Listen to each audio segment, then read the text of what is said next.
Can they see me now?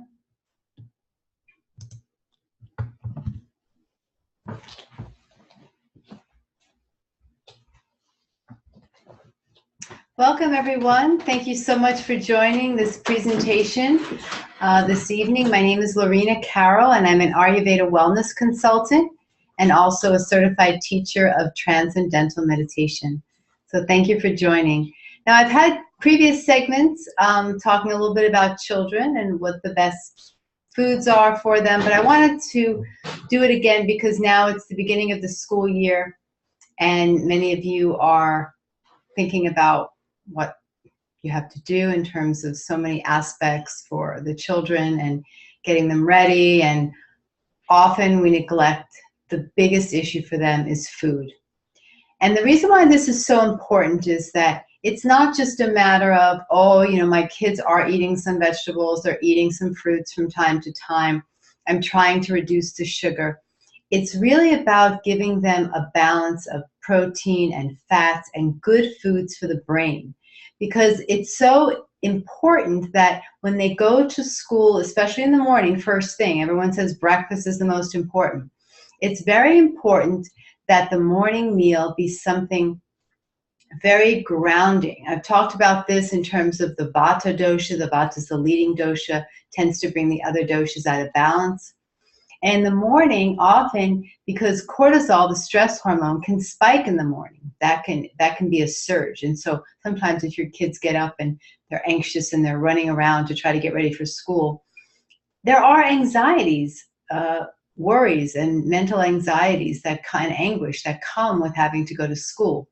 The peer pressure, the bullying, the trying to do well on exams, all of those things that kids will internalize and not necessarily talk about. So how can you give them the best start? Food is medicine, not only physically, but mentally and emotionally. And how can you give them the best start to their day? By giving them the proper foods. Well, what I always recommend is almond milk. That is everyone's best friend, but particularly with children. Children really need to have almond milk because it is the most nourishing for the brain. It is the best nut that really literally on the planet. Walnuts are also good because, you know, they are good for the brain, but it's very, very important to add almond milk, and hopefully they'll like it. If they don't like it, I would recommend soaking your own almonds. This is just a jar with, you want almonds to be whole, and then you take the skin off and you put them in the blender. You've actually seen my video where I make actually fresh almond milk. And you just put 10 almonds in a blender, blanched almonds. You take the skin off to 8 ounces of water and you blend it. And if you want to put it through a strainer so it's not, you don't have the mealy texture, that would be good. But I would recommend a warm cooked cereal in addition to that. If your children like cow's milk and if they'll eat it, I highly recommend cow's milk. Not a lot. If they're lactose intolerant, then just do the almond milk. And I would recommend ghee clarified butter. Most people that are lactose intolerant can handle ghee. Ghee you can buy at Whole Foods, and it's yellow. It's butter that has been boiled, and the impurities skimmed off the top. So you're left with this. It's really a rasayana, which is a nourishing value. They call that in Sanskrit. But it's really complete medicine. It is the best fat for the brain. And so I highly recommend it.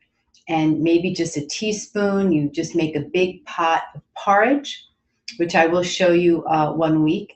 And you take all different grains, millet. You can do gluten-free. If you're gluten-free, you can do millet. You can do buckwheat. Oats are very good. And you can make a nice gluten-free. If you want to put wheat, that's fine if you're not gluten intolerant. And you just make this wonderful porridge. And it's very, very simple to make. Most of the time, if you go to Whole Foods, they'll have a pack, of ingredients and also the directions on the package. You just take cold water. Don't put grains in hot water because they will basically kind of get sticky too fast, and then they get lumpy. But if you put the grains in the cold water and you get a whisk and you take all the lumps out, and then you boil. You don't want to use Oatmeal, that's good in a pinch, but you want to actually do ground oats and ground millet. And I've showed you many times, the grinder that I have where I do everything fresh. But you can just get the flour in the meantime until you can get a grinder, and just get the different flours, maybe rice flour, millet.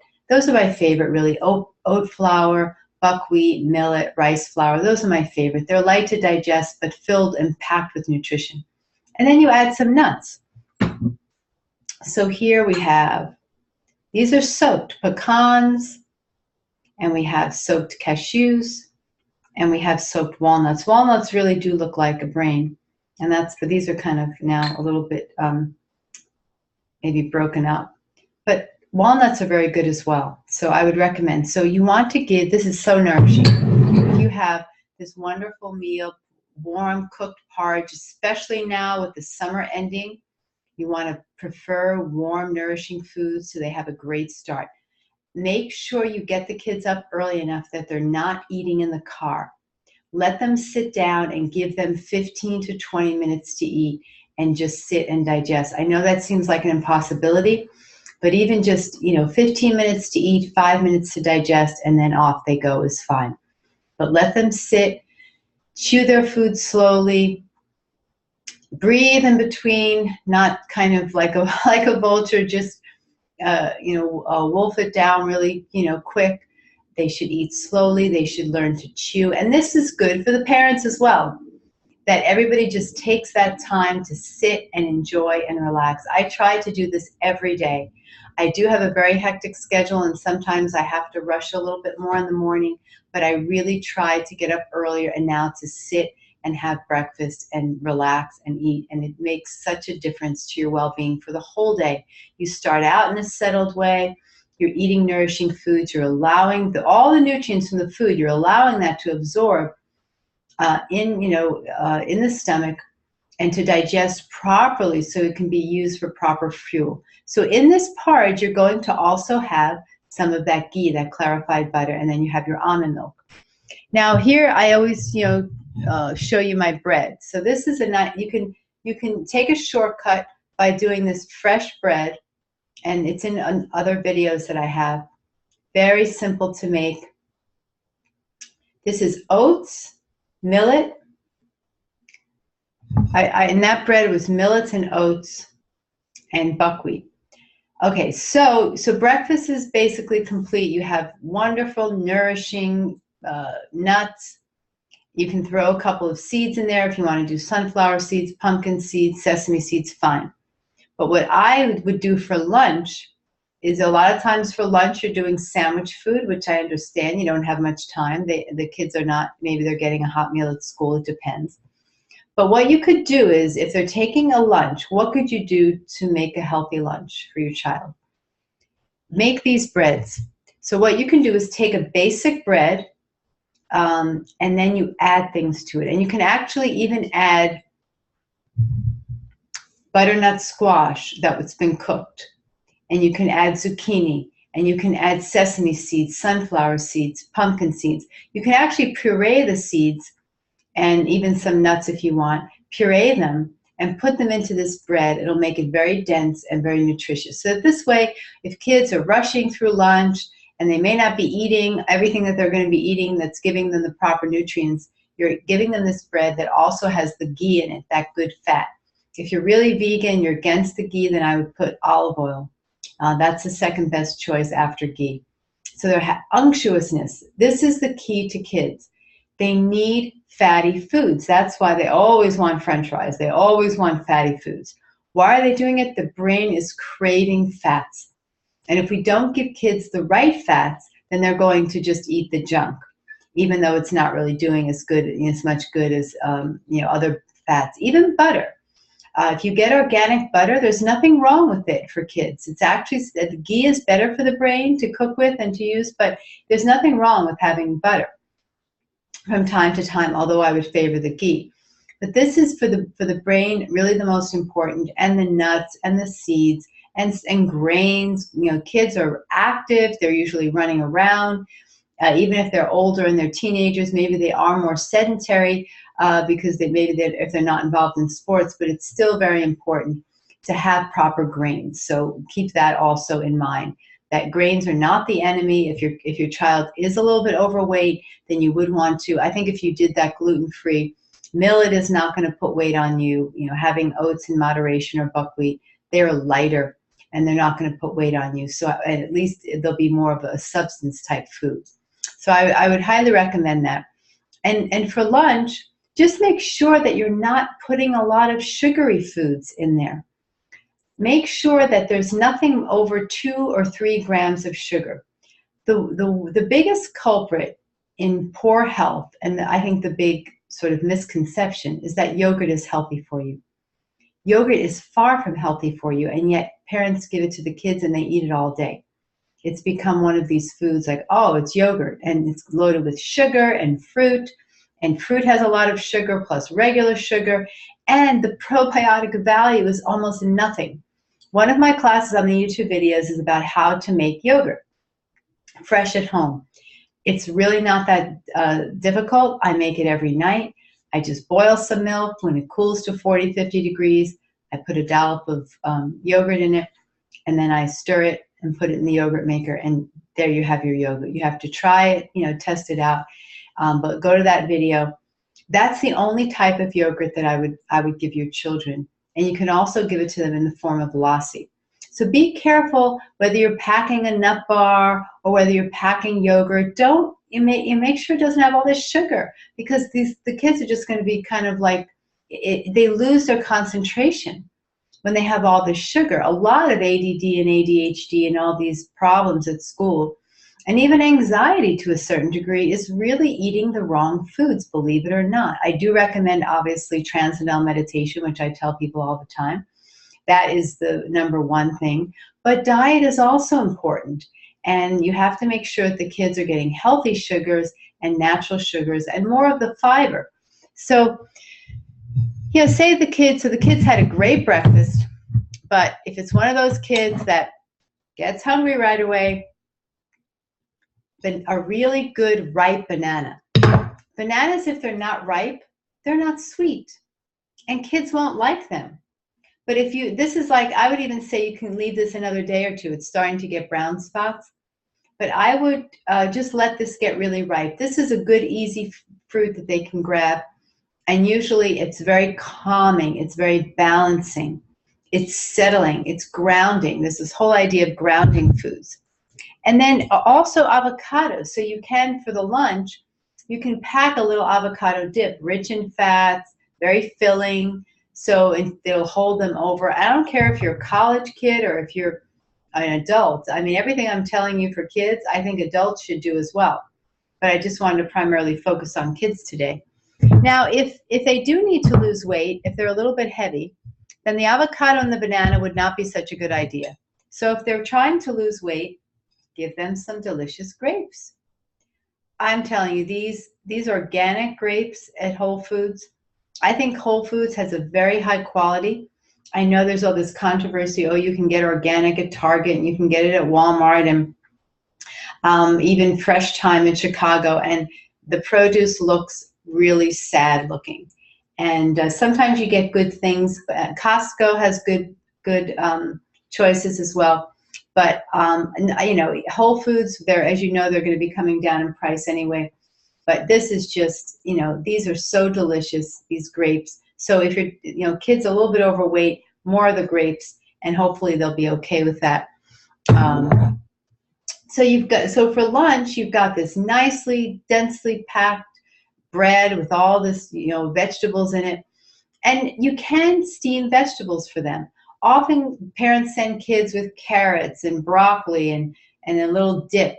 Well, that is so gas promoting, and it's not digestible. And especially if the kids are running around at lunch, if they're young, and you know they're going to be taking a bite and running over to see their friend, and taking another bite and running over to see their friend, and you know not really eating in a settled environment.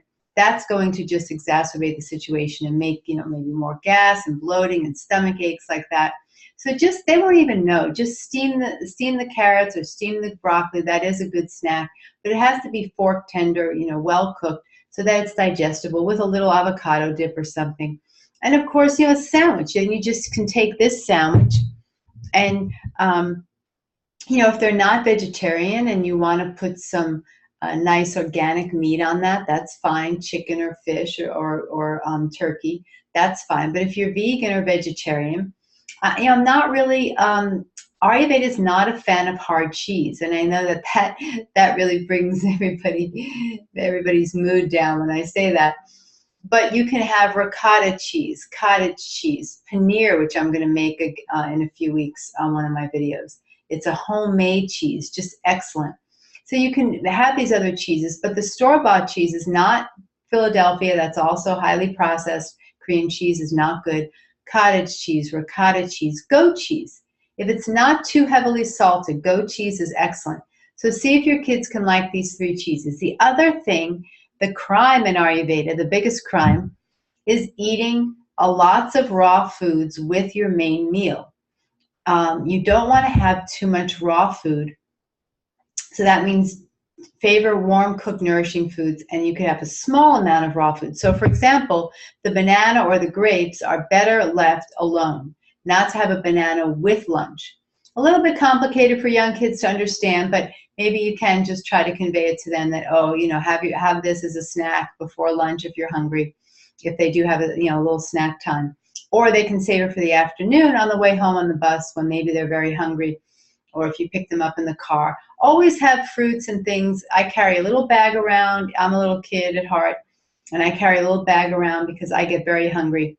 Be careful. Lara bars are really the only bars that I think are halfway decent because they're just dates and nuts, but it's still not as ideal Ayurvedically. So I would try to eliminate the nuts and those fast foods. But you could get some roasted pumpkin seeds, roasted cashews, and you could make your own roasted nuts.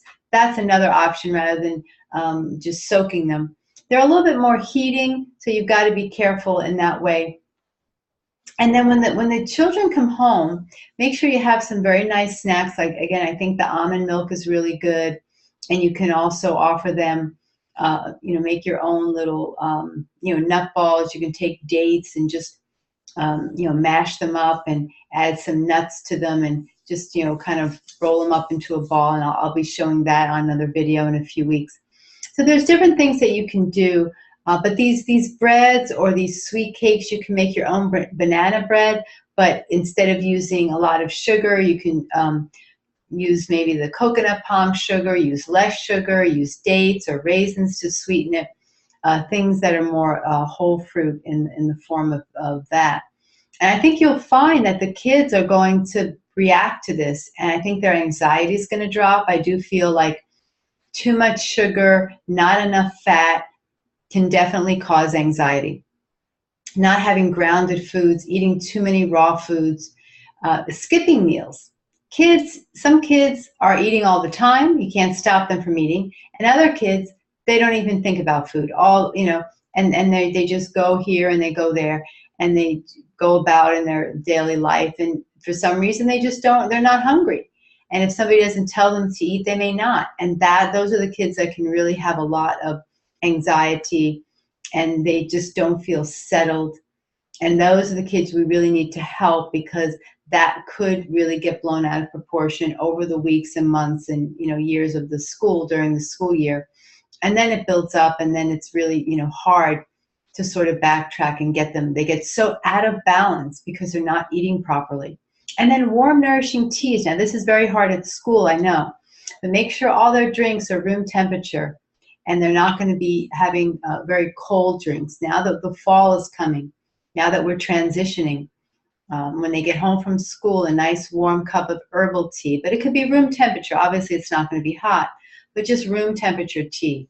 That'll be very nourishing and settling. And with the almond milk, peppermint tea with some almond milk, wonderful for kids. They'll love that. And then have it be fun. I would sit down with kids, educate them, tell them how important it is to be healthy, tell them that many great athletes and musicians and people that are doing great things in the world, they are eating healthy, and that it is a trend that everybody really needs to sort of get on board with, like as a family, so that you feel that you're not in this alone, that the kids are also making choices and saying, oh, is this, and don't keep any foods that are unhealthy in the house. You've got to get rid of the chips. Now, I think if it's a special occasion when I have guests, I will get corn chips and I'll get salsa and, of course, healthy organic corn chips, and we can have fun. That's great once in a while. Have your ice cream, have your fun. Make sure it's organic, non-GMO, and I don't care, once in a while how much sugar or oil is in things. Then you just let go. But you can't do this on a daily basis. I see too many unhealthy snacks that parents are giving, and even popcorn is very vata aggravating. It's drying to the system. It can cause bloating and gas. And then again, some of these negative type of emotions, believe it or not, because food can affect the emotions. And if a food is imbalancing any particular, what we call in Ayurveda, these bodily doshas or the humors, then it's going to just be a domino effect. And then it results in really poor health. I mean, I see I talk to many people, and many people that I'm consulting have children that are really very sick. They have very serious issues, allergies and colds, and they get sick easily, and they're on antibiotics all the time, which is another issue.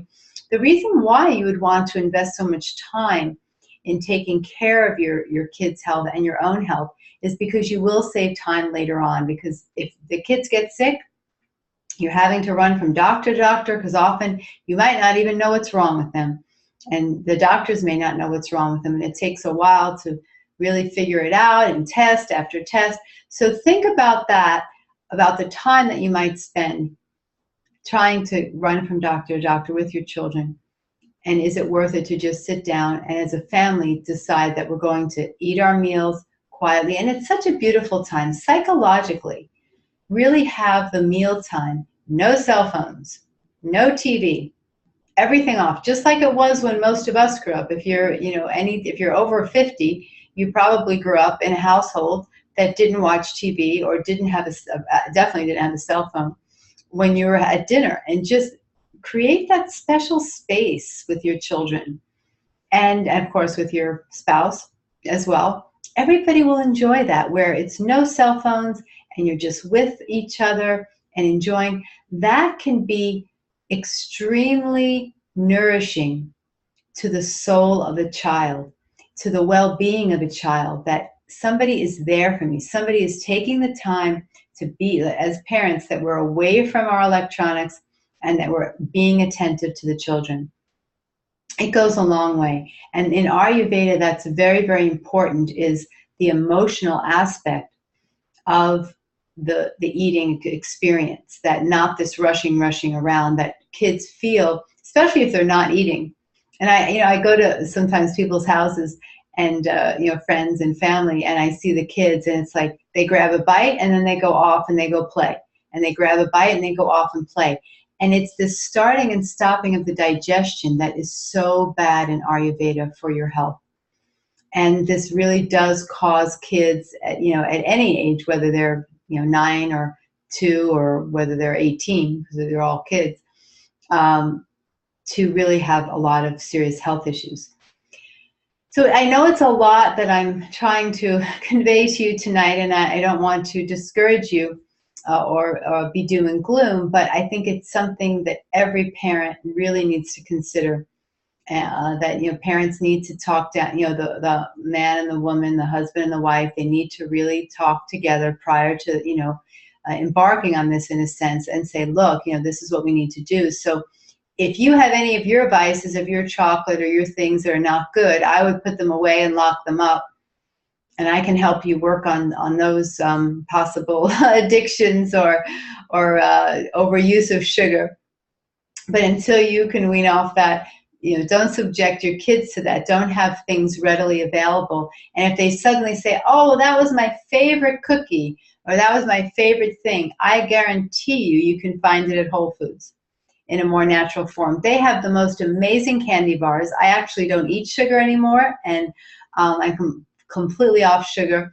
And, I just wouldn't do well with it if I went in and had those candy bars. But I used to be able to do it from time to time, and they are just amazing. So if you're okay with moderate amounts of sugar, then you can go and get these, they're with organic cane sugar, and they have, salted caramel. And I'm not talking about the actual chocolate. I'm talking about things that are sort of similar to a Snickers bar or a Mounds bar. They literally have one with coconut and almonds, like an Almond Joy, or a Snickers bar with lots of nuts and things like that. And they are just delicious. I forget the name of the company, but I think on one of my, it's probably on my blog, because on one of my videos, I actually brought the sample. So I think that you can go to Whole Foods and get any food you want that's going to be much healthier, and make sure it's not genetically modified. Kids are having terrible reactions to things today because of the genetically modified foods. And you can go to Jeffrey Smith's website if you don't know about genetically modified foods. He is a pioneer in the fight against genetically modified foods. And so we have to, learn and educate ourselves. And I would say devote an hour or two each week to your health. Just adding some new information, new knowledge, getting a new recipe, cooking vegetables for the kids, giving them a really healthy relationship with vegetables. That if you make something kind of like Popeye and spinach, Popeye is going to be really strong and with the spinach, and really giving this message to the kids that, top athletes and top business people, and anybody that's really wanting to have good brain power and good physical structure, they're eating really good foods. And if we don't eat good foods, then we're going to, like a machine, we're going to fall apart because we're not getting that nutrition. So it has to be an education. It's a family affair. Everybody's involved, and have the kids helping you make the almond milk, give them, if they're young, give them jobs to do, have their association with food, being in the kitchen, and don't worry about making a mess in the kitchen. If you're OCD and you're obsessive compulsive and you need everything perfect in the kitchen, you will not be healthy, because my kitchen is mostly a mess, because I use 5 or 6 pots a day. I have two or three blenders going, and I don't have time to clean, so then I run out of the house with it completely a mess. So allow the kids to be kids, let them help you, let them make a mess, and eventually it gets cleaned up, and then my kitchen looks beautiful again, and so will yours. But I want to just make you feel just at home in this environment, because a lot of people don't like to cook and they don't want to get involved. But what's happening is, if you really don't want to cook and you have some resistance towards it and just everything's processed, this is not going to be good for the health for you or your children. That's why I always say nothing should be in your freezer. There's nothing of value in your freezer. It's a processed food. Now, I think definitely if you are in the wintertime, keep a few things in there just for an emergency, and occasionally if you need to. But anything frozen is just not good for your health. Anything in a can, anything processed. So, and there's so many different levels of what processed food really is. And you want food in its purest, whole form. You can watch my other videos, YouTube videos, and I go into more detail about that, and more fresh, homemade cooking. I have wonderful cooking videos that you can watch. So I hope this has been helpful. I wanted to, before I close, I just want to say, for dinner, make sure the kids are getting a lot of vegetables as well, well-cooked vegetables, maybe some soups, again, more of the grounding food. And then being sensible and having non-GMO meats. If you are eating chicken or fish or turkey, I would really completely limit any red meat if you can. And then that they're getting also some grain, and that they're having the balance of a grain and a protein and a vegetable, but eating lots of leafy greens, lots of vegetables. Leafy greens are just also excellent for your health, excellent for the brain. You can see some videos where I do a lot of cooking of greens. I also puree the greens, part of it to bring out all the nutrition in the greens. And so, I will be talking more about it. Be careful with smoothies. Smoothies have a lot of sugar. And so if you're going to have a smoothie, make sure it's like 8 ounces, that maximum 8 ounces, not like the big 12 ounce. It's too much even for kids. The sugar is just overwhelming. So even if you think you're eating healthy by having these smoothies, you have to be careful what's in them. Don't throw everything in the kitchen sink in them, because it may not be proper food combining, which I do have other videos on smoothies and the proper amount and what to put in and what not to put in. So you could watch those as well. So thank you so much for joining me, and I hope I didn't discourage you too much tonight. I know it's a lot to think about, and I know it's setting huge goals for yourself and your family, but I know that it will pay off immensely in your life. So thank you again for joining, and I can't wait to be with you again next week, same time, Thursdays at 8:30 in the evening. Thank you so much. Have a wonderful evening. Bye-bye.